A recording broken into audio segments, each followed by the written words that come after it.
If you haven't watched the short version that I've uploaded of this video, go ahead and go watch the short version first. I explained the basics of a setup in the first part. This is to be intended to be watched after the short version. Okay, so this is going to be the long explanation for the corrective joints, where I'm going to take a bit more time and go a bit more in depth with multiple scenarios, and also how to optimize this a bit better so it doesn't move out so far forward, how we can do that, and also just how to make this from scratch if maybe you were having a hard time just getting the corrected joints in the first place. So what we can do is we'll actually just go ahead and start this from scratch. So let me hide my character, and let's just go ahead and make the joints real quick. So I'll go ahead, snap to points, go to rigging, create joints, and I'll just spawn it right in the middle. Or sorry, snap to grid, my bad, not snap to points, that's my bad. Snap to grid right here. Right here. And then we're just going to make our line right here. So I'm going to make this our shoulder. Going to make this our elbow. Make this our wrist. And then, okay, so how do we get the corrective joints in though? Because what issue you will run into is that if, say, we just spawn in a joint like over here, right? And then if we move it over towards here, there will be an issue in which it has a translate already, and technically speaking, we want it to be zeroed out. Because if this doesn't have zeros on the rotate, that will especially have issues. And if it doesn't have translates on the, or if it doesn't have zeros on the translate, that can also cause issues. So how do we fix this? Well, one of the videos I watched did have a clever trick for this. And all we do is that I will hide this. We just simply activate snap to grids, spawn it at rolled 0. So like that. And then we put it into a group. So just Control G while having it selected. And then we move the group, not the joint, the group, move the joint into place. So that way now, you can see the group has a translate, but the joint does not. And the cool thing is that we can still put the group under the elbow joint, the hierarchy, and it still parents that. Oh, whoops.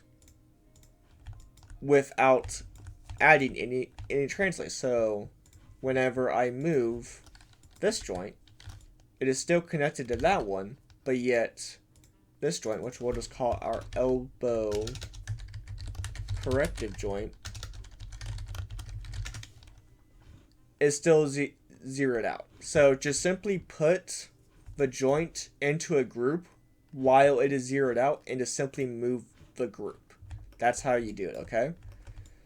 So let's say that this is our elbow and this is our corrective joint. So once again, like I explained in the last video, we come over here. We can just hide all of these. We grab our... So let's say that we're doing this without a control, and we're just going to be moving this, our elbow joint. We can bring in the elbow joint like this, drop it down. Bring in our corrective joint like that, drop it down. And this time, let's say that you're using a FK leg or arm and not an IK. Well, what do you do then? Because we're rotating this, we're not moving it, right? Well, it's really simple. All you do is you just simply go to rotate, and then you use whatever rotate you are moving it on and plug it into the translate that you want. So on here, let's say our arm is bending this way. Well, as you can see over here, that is my y-axis right here. That's what is moving.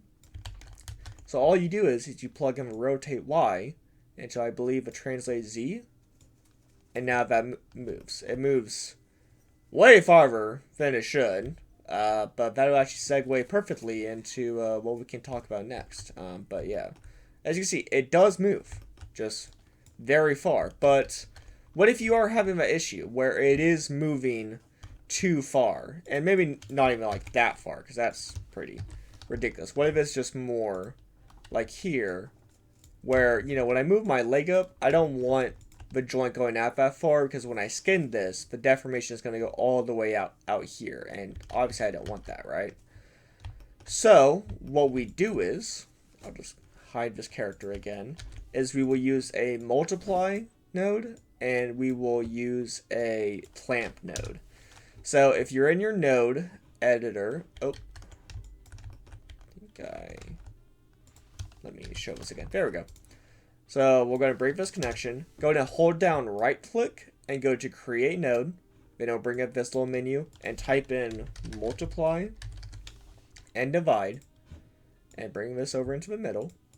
Go and drop it down. And the way this works is that input 1 will be multiplied by input 2.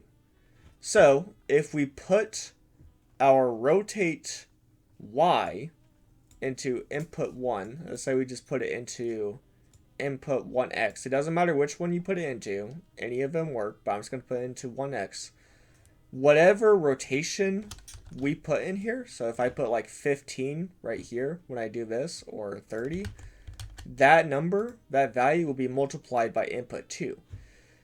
So if we want to decrease the amount that the corrected joint moves, we can just either multiply by like a decimal, by like 0.5, or we can divide by like 2.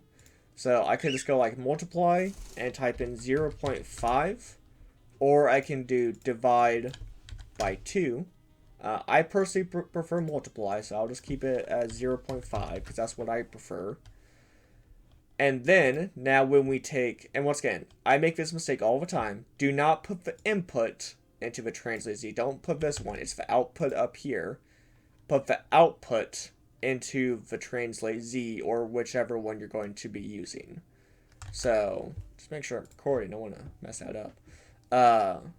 And make sure it's matching the input one. So, input 1x, you'll use output x, okay? So you put output x into here. And now you'll see when we rotate our elbow joint, it doesn't move out quite as far. It still moves out way too much, but then we can just simply multiply it by a lower number, divide it up more, and now you can see that's a bit more reasonable, you know, right? So, you know, just go ahead and adjust the multiplier or divider, however you want to get to where you want. But what if we want to, like, only limit it to going so far? You know, because right now it can move as far as possibly can, right? And we don't want that, right? What if we want to clamp it off, right? So what we'll do is that we'll bring in a clamp node right here. Bring this in, and once again, it'll start minimize. So we just go ahead and drop this down. And then what we do is we take the output from a multiply and divide, and we put that into the input over here. Now this uses RGB, but that's fine. We can just plug it into R. You can do GB, whatever. I just prefer doing R because I just do. And the way this works is that whatever value is put into the input will be capped off by the maximum right here. Okay, and something I should mention about the multiply, divide, and clamp node is that when you put in the input, make sure it's on the same, you know, vertical one. So if I put it in the first one in input 1, if I put it in X, make sure you're putting your multiply number in X for input 2 as well. Make sure that these are both, you know, stacked to each other. So if you're doing into input Z, then you would type it over here underneath the yellow one, not over here, okay? So, but I'm going to put that in X. So we put it into R, right? And basically whatever R is will be capped off at, say, like 5, right? Sorry for the Discord notification. So now this will cap off at 5. So if we take the output right here, remember, not this one, and put it into the translate Z, you will see that even if I move this really, really far, and I have 165 rotation on this, this only went up to 5. If you want it to be less, we can put the 5 down to like 2. And now this will only go up to 2. So basically you will just mess around with your multiply and divide to get it to the right speed of like how fast you want it to, go out, and then the clamp for how far you want the maximum to go.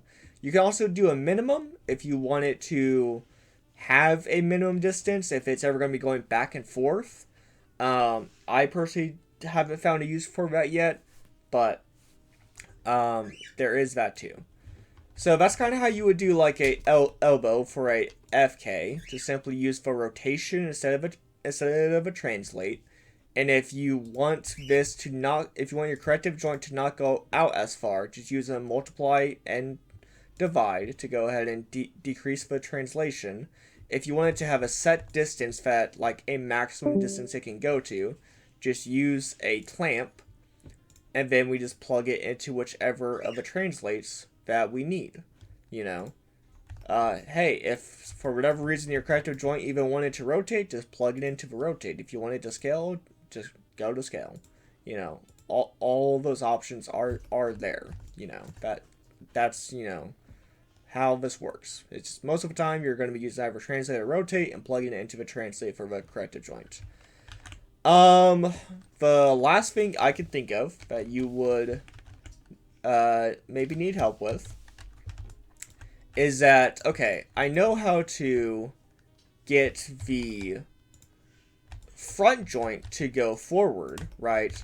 But what about the backward joint? Because say if we create a new tab up here, and I bring in my control, going to get rid of this one because we don't need it, and bring in the back one right here.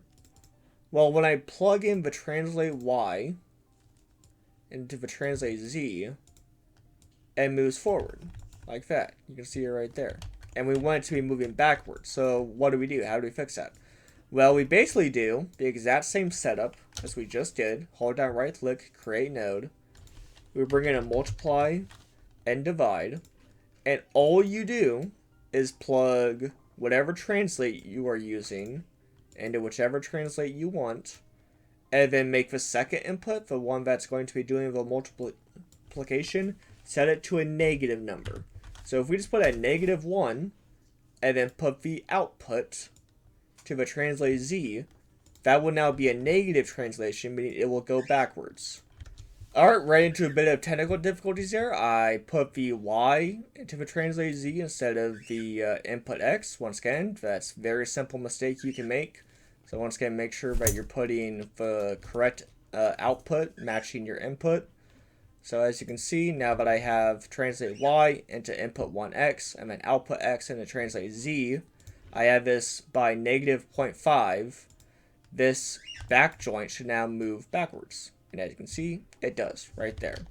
So that's all you want to do if you want it to move in the opposite direction or the opposite translation of what you're doing. Because obviously I'm not going to be moving my leg down, right? Because then that's just going to like stretch it. I'm only going to be moving it up, from the starting point, and then only moving it down after that, right? So all you do is that you just make the multiply node a negative, and that's it.